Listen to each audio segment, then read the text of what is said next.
नमस्कार। मुद्दा तो है मैं आपका स्वागत है। मैं हूं आपके साथ ब्रजेश चौकसी। मध्य प्रदेश में निकाय चुनाव के पहले चरण का मतदान समाप्त हो चुका है। 11 नगर निगम, 36 नगर पालिका और 86 नगर परिषद में प्रत्याशियों की किस्मत ईवीएम में कैद हो चुकी है। पहले चरण में हो रही 133 निकायों में से ज्यादातर सीटों पर बीजेपी और कांग्रेस के बीच सीधा मुकाबला देखा जा रहा है, तो कुछ सीटों पर त्रिकोणीय मुकाबला है। बागियों ने भी पार्टियों को परेशानी में खूब डाला। हालांकि अपने प्रत्याशी की जीत दिलाने के लिए नेताओं ने खूब पसीना बहाया। सबसे ज्यादा सीएम शिवराज सिंह ने सभाएं की तो पीसीसी कमलनाथ ने रैली और सभाएं करने में कंजूसी बरती। पहले चरण के रण पर चर्चा शुरू करें उससे पहले देखिए एक खास रिपोर्ट।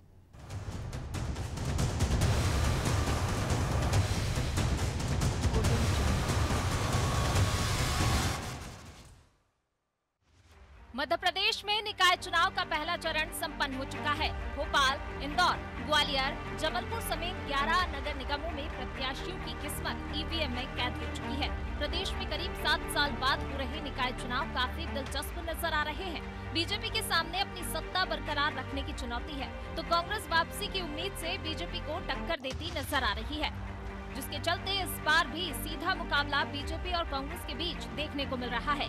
हालांकि कुछ सीटों पर इन दलों का खेल बागी बिगाड़ते नजर आ रहे हैं। कहीं कहीं बसपा और आप ने इन दलों के लिए मुसीबत खड़ी कर रखी है।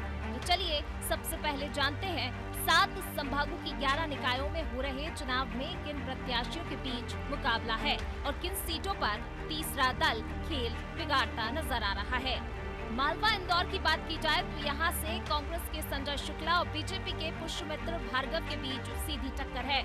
वहीं उज्जैन में कांग्रेस से महेश परमार और बीजेपी से मुकेश टटवाल के बीच सीधा मुकाबला है। निमाड़ की बात की जाए तो खंडवा से कांग्रेस से आशा मिश्रा और बीजेपी से अमृता यादव के बीच मुकाबला है, लेकिन यहाँ ओबीसी की AIMIM खेल बिगाड़ सकती है। बुरहानपुर की अगर बात की जाए तो यहाँ कांग्रेस से शहनाज और बीजेपी से माधुरी पटेल के बीच टक्कर है, लेकिन यहाँ भी ओवैसी की AIMIM खेल बिगाड़ सकती है। वहीं विंध्य की बात करें तो सत्ता से कांग्रेस के सिद्धार्थ और बीजेपी से योगेश ताम्रकार के बीच सीधा मुकाबला है, लेकिन यहाँ बसपा खेल बिगाड़ सकती है। सिंगरौली की बात करें तो यहाँ से कांग्रेस से अरविंद सिंह और बीजेपी से चंद्र प्रताप सिंह के बीच सीधा मुकाबला है, लेकिन यहाँ आम आदमी पार्टी परेशानी बढ़ा सकती है। अब बात महाकौशल की करें तो जबलपुर में कांग्रेस से जगत बहादुर और बीजेपी से जितेंद्र जानदार के बीच सीधा मुकाबला है। वहीं छिंदवाड़ा की बात करें तो कांग्रेस के विक्रम आहाके और बीजेपी के अनंत ध्रुवे के बीच कड़ी टक्कर है। बीजेपी के बागी बैठ चुके हैं, लेकिन वो खेल बिगाड़ सकते हैं। अब बात बुंदेलखंड की तो सागर में कांग्रेस से निधि जैन और बीजेपी से संगीता तिवारी के बीच मुकाबला है। अब बात ग्वालियर चंबल की करते हैं तो यहाँ कांग्रेस की शोभा सिकरवार और बीजेपी की सुमन शर्मा के बीच कड़ा मुकाबला है। अब बात मध्य भोपाल की तो यहाँ कांग्रेस की विभा पटेल और बीजेपी की मालती राय के बीच टक्कर है। ये तो थी प्रत्याशियों और उनकी परेशानी की जानकारी। अब बात पार्टियों के प्रचार प्रसार की। भाजपा कांग्रेस समेत सभी दलों ने अपने अपने प्रत्याशियों को जीत दिलाने के लिए जमकर पसीना बहाया। सीएम शिवराज ने पहले चरण के लिए 22 रोड शो और 40 के करीब सभाएं की, तो वहीं पीसीसी चीफ कमलनाथ ने 10 रैलियों और 5 रोड शो में हिस्सा लिया। इनके अलावा पीडी शर्मा, दिग्विजय सिंह, केजरीवाल, ओवैसी समेत कई दिग्गजों ने चुनावी रण में पसीना बहाया। सीएम शिवराज सिंह चौहान ने 22 रोड शो किए और 40 सभाएं की। पीसीसी चीफ कमलनाथ ने 10 रैलियां की और 5 रोड शो किए। बीजेपी प्रदेश अध्यक्ष पीडी शर्मा ने 18 सभाएं की और 7 रैलियां की। वहीं आम आदमी पार्टी की बात करें तो अरविंद केजरीवाल की सिंगरौली में सभा हुई, संजय सिंह की ग्वालियर इंदौर में सभा हुई।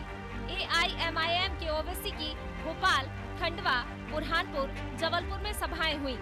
हालांकि नगर निगम के अलावा नगर पालिका और नगर परिषद में भी चुनाव हुए, लेकिन महापौर की जंग बीजेपी और कांग्रेस के लिए अहम है, क्योंकि माना जाता है कि निगम में जिस दल की सत्ता आ जाती है उसकी विधानसभा की राह आसान हो जाती है।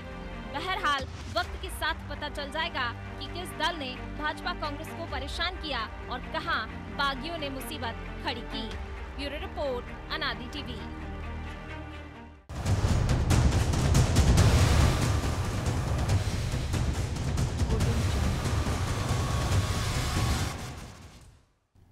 तो निकाय के रण में चर्चा के लिए हमारे साथ मौजूद हैं पवन पटेल, महासचिव मध्य प्रदेश कांग्रेस कमेटी, अभय प्रताप सिंह प्रवक्ता हैं बीजेपी के, मिनाज आलम खान साहब हैं सह मीडिया प्रभारी आम आदमी पार्टी के, और वरिष्ठ पत्रकार देवदत्त दुबे। सभी मेहमानों का बहुत बहुत स्वागत है। दुबे जी, शुरुआत आपसे करते हैं। वोटिंग हो चुकी है और लगातार जारी रहेगी, क्योंकि हम 5:30 बजे बात कर रहे हैं। जिन लोगों को पर्चियां मिल गई होंगी वो अभी मतदान करेंगे, तो प्रतिशत उतना नहीं आया जो वो शाम को 7 बजे तक 8 बजे तक आएगा, लेकिन उतना रुझान देखा नहीं गया। सुबह से यदि शाम तक हम बात करें तो भोपाल में धीमी गति से मतदान हुआ, लेकिन त्रिकोणीय मुकाबला फिर भी है। आप देखिए कि भोपाल में ना हो, लेकिन चाहे आप बुरहानपुर की बात करें, चाहे सिंगरौली की बात करें, तो इस बार ओवैसी और आम आदमी पार्टी जोर लगा रही है। ये जोर कितना कारगर देखते हैं आप, जिस तरह से सभाएं ली हैं शिवराज जी ने कमलनाथ जी से 2 गुनी, तो कहीं ना कहीं पार्टी को कुछ तो डर है, इसलिए जोर भी लगा रहे हैं। देखिए, सबसे महत्वपूर्ण बात यह है कि ये चुनाव 2023 के सेमीफाइनल के रूप में देखे जा रहे हैं, क्योंकि 1.25 साल बाद चुनाव होना है विधानसभा के। इस कारण दोनों दल प्रदेश में अपना वातावरण, राजनीतिक जो वातावरण होता है उसको नहीं बिगाड़ना चाहते।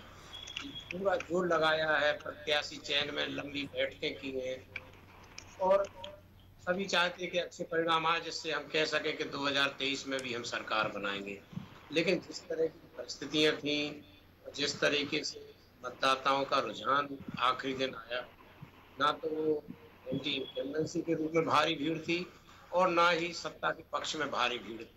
एक पार्षदों ने जो मतदाता को ले गए तो उसके कारण प्रतिशत हुआ, अन्यथा और भी प्रतिशत कम होता। इस बार ऐसा एक तरफा लहर नहीं हुई। जो भाजपा के गढ़ थे उनमें भी भाजपा को पसीना आ गया। चुनाव प्रचार ताकत अंतिम पड़ी और इंदौर, भोपाल, उज्जैन, सागर जैसे महत्वपूर्ण भाजपा के गढ़ थे, ग्वालियर और जहां भाजपा ने पूरी ताकत जो थी अंत में अपने नेताओं को लगाया। मुख्यमंत्री पहले सभाएं रोड शो करते रहे, फिर फोन लगाते रहे अपने लोगों को। तो कुल मिला के मुकाबला बड़ा कांटे का रहा सभी जगह। एक तरफ कांग्रेस ने जहाँ प्रत्याशी चेक करके अपनी वो कर ली थी कि हम सही प्रत्याशी दे दिए, अब हम ठीक है, थोड़ी बहुत सभाएं कमलनाथ जी की, बाकी प्रत्याशियों के भरोसे चुनाव लड़ा। और दूसरी ओर भाजपा ने अपने कुछ प्रयोग किए कि उन्हें विधायकों को टिकट नहीं देना है, परिवारवाद को टिकट नहीं देना है, तो उसके कारण जो उनको परेशानी हुई, टिकट वितरण में देरी हुई। फिर उन्होंने पूरी ताकत लगाई, अपने प्रदेश अध्यक्ष, मुख्यमंत्री सब लगातार दौरे करते रहे और जो मंत्री जहाँ जिस जिले का था वहीं डेरा डाल के बैठ गया। तो ये बड़े ऐसे कश्मकश भरे चुनाव है जिसमें मुझे लगता है कि किंतु परंतु यद्यपि चूंकि लेकिन 17 और 18 तक चलता रहेगा। अपने अपने तर्क पान के टपरों, चाय के चौपालों पे चलते रहेंगे, क्योंकि कश्मकश के चुनाव और भारी जोड़ तोड़ के चुनाव। जहाँ तक आप कह रहे हैं कि ओबीसी और आम आदमी पार्टी, तो मध्य प्रदेश की राजनीति बहुत जरूरी रही है, लेकिन पहली बार ऐसा लग रहा है कि जिस तरह से केजरीवाल केवल एक सीट पर आए सिंगरौली में, और वहां विधानसभा में भी आपने अच्छी उपस्थिति, कहीं उसकी उपस्थिति वैसी नहीं है। और ओबीसी को लोग उतनी गंभीरता से लेते नहीं है। कोई उनको वोट कटवा कहता है, तो कोई कांग्रेस उनको इसलिए नहीं चाहती कि वो अपनी वोट काटते हैं, और बीजेपी इसलिए नहीं चाहती कि वो उन पर बहुत तीखे हमले करते हैं। मेरी बात होगी कांटे का मुकाबला है, जिस तरह से दुबे जी भी कह रहे हैं कि मुकाबला तो कांटे का है। सेमीफाइनल है 2023 का, इसलिए आपको बहुत पसीना बहाना पड़ा अपने गढ़ बचाने के लिए, क्योंकि 16 नगर निगम हैं जो जिन पर आपका कब्जा था, और कमलनाथ जी कह रहे हैं पैसा, प्रशासन और पुलिस का दुरुपयोग कर रहे हैं आप। अभय जी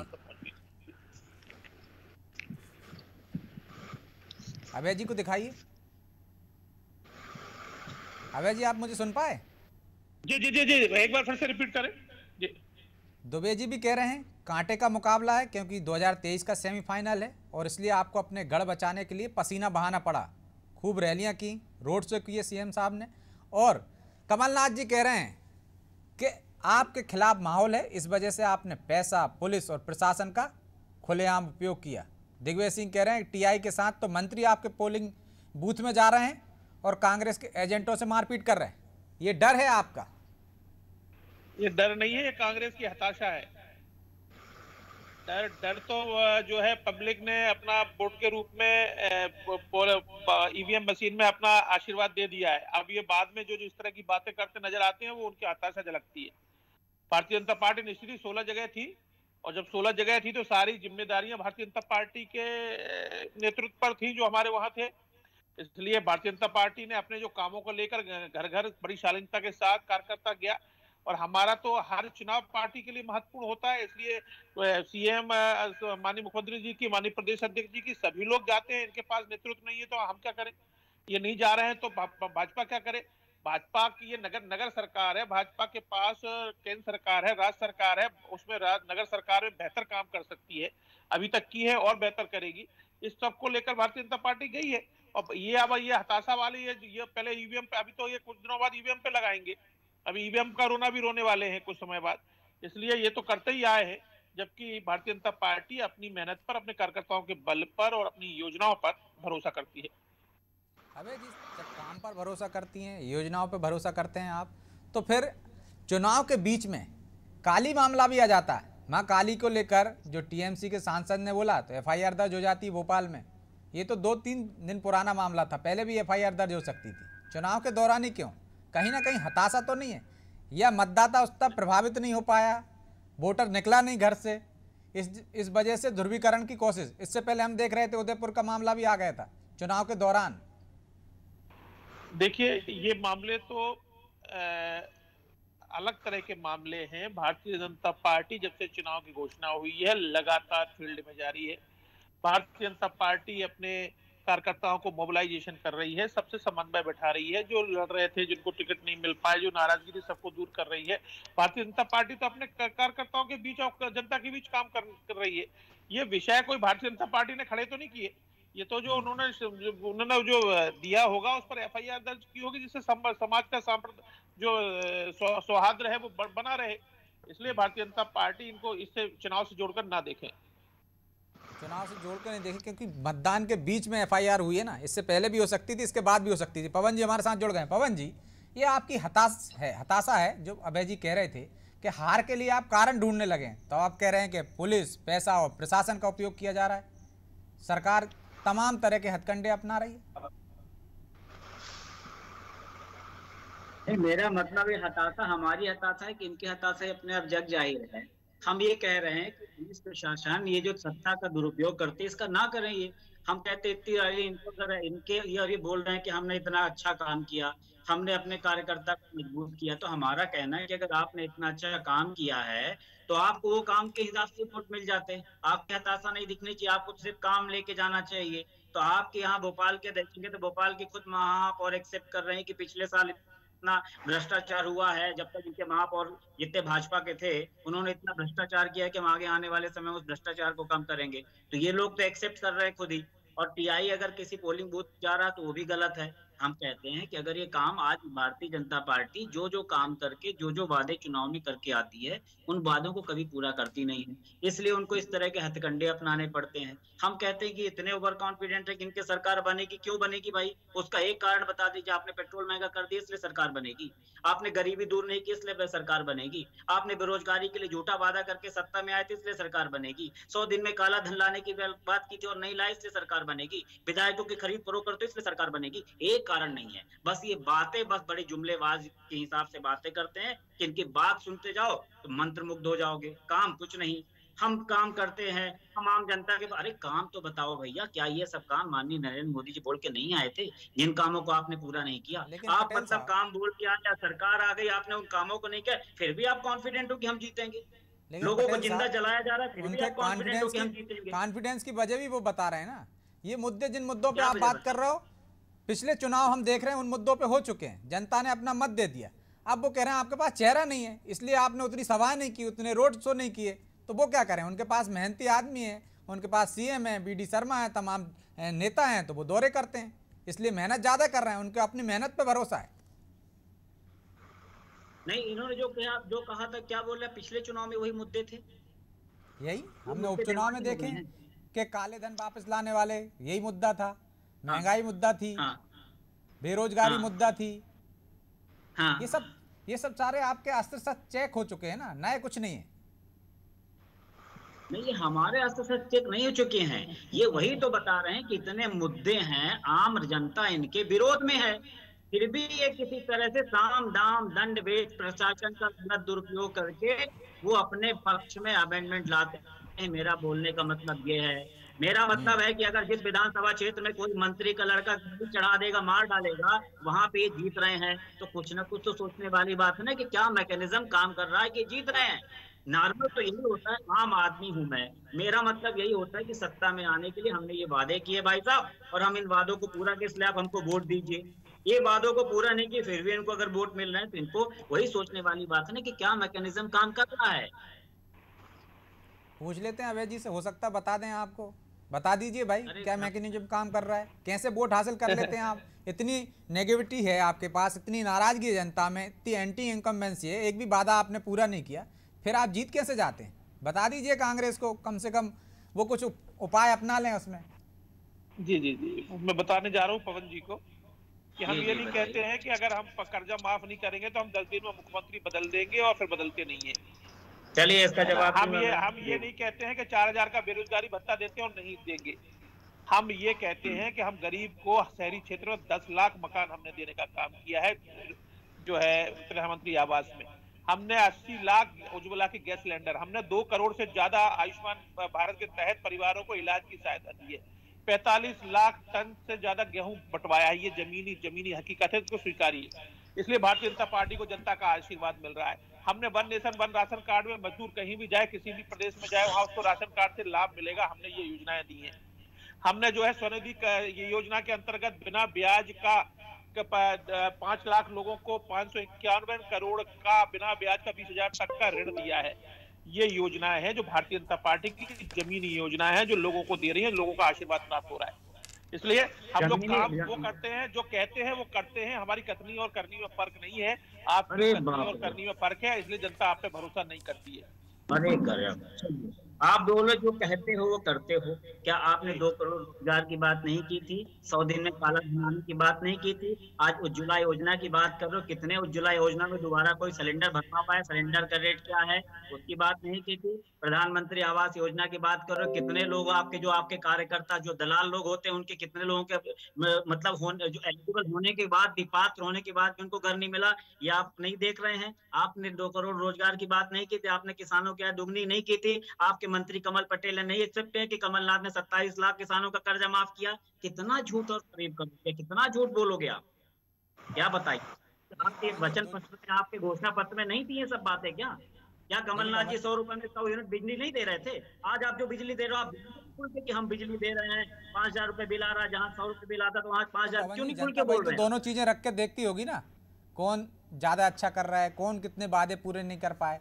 पलड़ा कहीं तो भारी होगा, या तो आपकी तरफ होगा या इनकी तरफ होगा, किसी की तरफ तो भारी होगा। जनता को देखने, सत्ता का दुरुपयोग ना करेंगे तो जनता का निर्णय सामने आ जाए। सत्ता का दुरुपयोग करते हैं, ये हम वही तो बोल रहे, सत्ता जनता निष्पक्ष से अपना काम कर ले तो पता है, वही तो हम बता रहे। जब ये वादे पूरे नहीं किए, कोई काम नहीं किया, जिसके यहाँ सिलेंडर बूथ कैप्चरिंग तो कहीं हो नहीं रही है, रखा हुआ है जी पवन जी, बूथ कैप्चरिंग तो कहीं हो नहीं रही है। जनता तो अपना मत दे रही ना। एक तरफ आप कह रहे हैं, कमलनाथ जी भी कह रहे हैं, दिग्विजय सिंह भी कह रहे हैं कि हमारे फेवर में मतदान हो रहा है, इससे बौखला गए। तो जब आपको जनता से भरोसा है तो फिर क्या दिक्कत है? फिर कहाँ आपको ऐसा दिख रहा है छोटपुट घटना को छोड़ दिया जाए? इस बार की तो बात कर रहे हैं। अभी आपने जो पिछला चुनाव बोला, पहले की बात जो की, उसकी बात कर रहा हूँ कि क्या मैकेनिज्म। अभी तो जनादेश हमको मिल ही रहा है। अभी तो हम जहां जहां गए, जहां जहां प्रचार किए, आम जनता की बात हम कर रहे हैं, उसके बाद की बात नहीं कर रहे। आम जनता ने तो मन बनाया हुआ है। हर बंदा आज महंगाई से, बेरोजगारी से आज जितने दुखी है, कोई भी बंदे से आप पूछ लीजिए। आपका मीडिया चैनल, इसलिए आपने ज्यादा सभाएं, ज्यादा रोड शो नहीं किए क्यों पवन जी? इसी वजह से ज्यादा मेहनत करने की जरूरत नहीं पड़ी, ज्यादा रोड शो करने की जरूरत नहीं पड़ी, ज्यादा आपको रैलियां करने की जरूरत नहीं पड़ी। वो डरे हुए थे, इसलिए आपने अभय जी ज्यादा रैलियां की, क्योंकि जनता तो आपसे नाराज है, इसलिए उनको ज्यादा मेहनत करने की जरूरत नहीं थी। इसलिए कमलनाथ जी ने आधी, आपकी तुलना में आधी रैलियां की, आधे रोड शो किए। रोड शो तो 5 ही। भाई साहब, जब लोग ही नहीं होंगे, हमारे 16 जगह नगर निगम के हमारे मेयर थे, हम क्यों नहीं जाएंगे अपने कार्यकर्ताओं को जिताने, जो हमारे लिए विधानसभा और लोकसभा में काम करते हैं, हमारे नेताओं के लिए? अरे आप आज जाइए, अगर ये अवसर है कौन चुनाव मना कर लड़ने रहा है कि का, आप मत जाइए? अगर आज उनको मौका है उनके जनप्रतिनिधि बनने का, तो भारतीय जनता पार्टी के बड़े शीर्ष नेता क्यों नहीं जाएंगे प्रदेश के उनके लिए उनको मदद करने, जब वो बूथ जाए पर ना, ये काम कौन मना करते हैं कर उनके रहा लिए है? विधायक और सांसद के चुनाव में।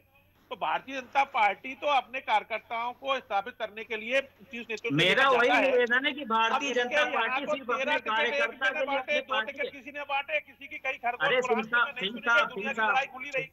जब सिंह लड़ाई साहब, खुली मेरा रही तो बोलने उनके का पास मतलब तो यही उनके है पास कि तो आप कहीं अपने समन्वय है ही नहीं। कार्यकर्ता, सिंह साहब, अपने कार्यकर्ता और अपनी पार्टी से बाहर निकलिए कम से कम। आप अगर सत्ता में, तो आपकी रिस्पॉन्सिबिलिटी इस देश का नागरिक, इस देश का पार्टी से किसान, कहाँ नौजवान जाएंगे भी पवन जी, चाहिए। बाहर निकल आपका जाएंगे। हमेशा प्रायोरिटी आप रहती है कि हमारा कार्यकर्ता, हमारी पार्टी। आप सत्ता में तो उस चीज को ध्यान दीजिए ना। आप सत्ता में तो आपकी रिस्पॉन्सिबिलिटी है महंगाई कम करने की। आप सत्ता में तो आपकी रिस्पॉन्सिबिलिटी है बेरोजगारी को दूर करने की, कि हमारी रिस्पॉन्सिबिलिटी है। आप उस पर तो काम करिए, उस पर भी कुछ काम करिए। पवन जी, अभी 200 रुपए सिलेंडर पे, 8-8 रुपए बैट डीजल पेट्रोल पे, अभी माननीय प्रधानमंत्री जी ने कहा 10 लाख नौकरियां हम अभी देंगे। सब्जी को पहले सरकार काम कर रही है, आप चिंतित क्यों हो रहे हैं? ठीक है, आप बिल्कुल चिंतित ना होइए। जहां आपके विधायक हैं वहां भी योजनाएं दे रही है भारतीय जनता पार्टी की सरकार, केंद्र सरकार, राज्य सरकार। वहां कोई मना नहीं कर रही है, वहां कोई भेदभाव नहीं कर रही है। सभी तरह, सभी एक साथ, सभी सबका साथ, सबका विकास के उस पर सभी जगह काम कर रही है भारतीय जनता पार्टी की सरकार। लेकिन क्योंकि भारतीय जनता पार्टी अपने कार्यकर्ताओं के दम पर, अपने कार्यकर्ताओं के बल पर कार्यकर्ताओं की पार्टी है। आपके यहाँ नेताओं की पार्टी है, आपके यहाँ ठेके पे दी गई पार्टी है, हमारे यहाँ कार्यकर्ताओं की पार्टी है। फर्क है आपके और हमारे यहाँ। इसलिए आपके यहाँ ठेकेदारी प्रथा चलती है, जो नेता आ जाता है वही ठेकेदारी प्रथा चलाता है आपके यहाँ। हमारे यहाँ कार्यकर्ता है, कार्यकर्ता से राष्ट्रपति तक, प्रधानमंत्री तक पहुंच जाता है, आपके यहाँ नहीं पहुंच पाता। इस सच्चाई को स्वीकार। लेकिन अभय जी, इस बार आम आदमी पार्टी और ओबीसी भी मैदान में है, इसलिए आप 3 जगह पे त्रिकोणीय मुकाबला होगा। क्या ओबीसी के आने के कारण बाकी धार्मिक ध्रुवीकरण के लिए दूसरे मुद्दे आपने उछाले? ओबीसी का भी कहीं फैक्टर है? ये जो आप बोल रहे हैं, बड़ी बड़ी डीगे हाँक रहे हो कि आपके यहाँ राष्ट्रपति वहां तक पहुंच जाता है, चाय वाला प्रधानमंत्री बन जाता है। मैं बोल रहा हूं कि आप इसी तरह के रबर स्टाम्प बैठाते हो। आप क्या स्ट्रेटेजी है कि संघ की विचारधारा हमारी कैसे मजबूत हो? आप उस वर्ग के नाम पे किसी एक ऐसे व्यक्ति को कर देते जो उस वर्ग का भला ही नहीं कर पाता है। मैं कहते अभी आपने कविता पाटीदार जी को राज्यसभा में भेजा, कविता पाटीदार जी एक अपनी सभा में कह दे कि मोदी को उसका अधिकार दिलाएंगे, फिर देखिए क्या होता है। आप सिर्फ एक नुमाइंदे बैठाते हो जो गूंगे और बहरे लोग होते हैं, जो अपनी अभिव्यक्ति आजादी नहीं कर सकते हैं। समझ गए? अभी आपने उनको देखा होगा एक राज्यसभा सांसद कैसे उनका रेस्ट हाउस, सर्किट हाउस से दूसरे कमरे में बिस्तर फेंक दिया गया, उनका सामान फेंक दिया गया। 30 सेकंड में जवाब दे दीजिए अभय जी, फिर मैं दुबे जी के पास जाऊंगा। अभय जी, देखिए पवन जी चूंकि बौखलाए हैं, इसलिए पवन जी कुछ भी कहेंगे। भारतीय जनता पार्टी में सभी वर्गों को, हम कह रहे हैं उसका जवाब दीजिए ना। दल की खासियत है, सभी को अवसर मिलता है। कविता जी को भी मिला है, सुमित्रा वाल्मीकि जी को भी मिला है। इन वर्गों को कभी नहीं दिया महत्व जो भारतीय जनता पार्टी ने इनको केंद्र के राज्यसभा में पहुंचाकर इनकी आवाज बुलंद की है। ये अपनी समाज की आवाज उठाएंगे, अपनी बात, अपने विषय रखेंगे और दोनों दलों ने मुद्दे गिनाए, इन मुद्दों पर चुनाव होना चाहिए था, लेकिन हम देख रहे हैं किस तरह से मुद्दों से इतर भी जाके बात हुई। तो ये जो दूसरी तरफ चले जाते हैं राजनीतिक दल, चाहे वो बीजेपी हो, कांग्रेस, इसका भी इफेक्ट होता है।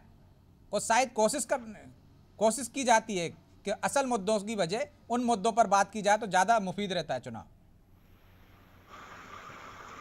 दुबे जी, 30 सेकंड जवाब जी। दोनों ही दल अपने अपने दावे कर रहे हैं। एक कह रहा है कि बौखलाए हुए, दूसरे भी ऐसी बातें कर रहे हैं। लेकिन ये मत भूलिए कि जनता जनार्दन बहुत होशियार और समझदार और लोकतंत्र बहुत परिपक्व हो गया है। आप जो करते हैं प्रचार के दौरान, मतदान के दौरान, मतदान के एक दिन पहले, सब वो देखते हैं। तो क्या आपने किया, कैसे किया, तो ये आज नहीं तो कल सबको इसका खामियाजा भुगतना पड़ेगा यदि गलत करोगे, और अच्छा करोगे तो पुरस्कार मिलेगा। क्योंकि स्थायी हल तो उसी में है जो सही चलेगा।